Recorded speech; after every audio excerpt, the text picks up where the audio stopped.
শুভ জন্মাষ্টমী। জন্মাষ্টমী উপলক্ষে কিছু তালের বড়া বানাচ্ছি। এই যে দেখো, এখানে তাল, তারপরে তালের পাল্প, এর মধ্যে ময়দা, চালের গুঁড়ো, সুজি সব কিছু দিয়ে চিনি দিয়ে মেখে রেখেছি। এখন কয়েকটা তালের বড়া বানিয়ে নিচ্ছি। শেপগুলো অত সুন্দর দিতে পারছি না।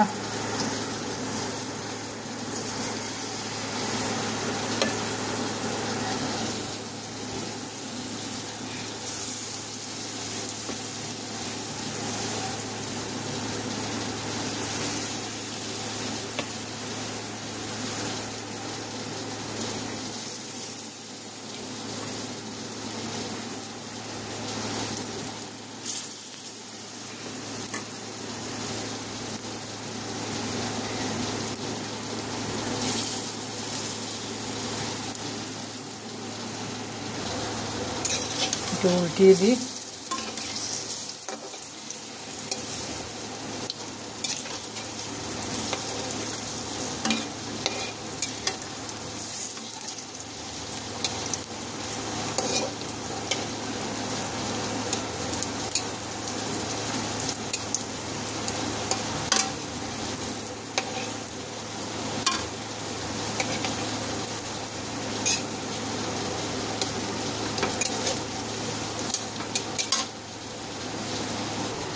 এই যে সব তালের বড়া করে নিলাম। আমার তো দেখতে খুব ভালো লাগছে। তোমাদের কেমন লাগছে জানিও। ভালো লাগলে এটা সাবস্ক্রাইব করে দিও, লাইকও করে দিও। চলো রাখলাম।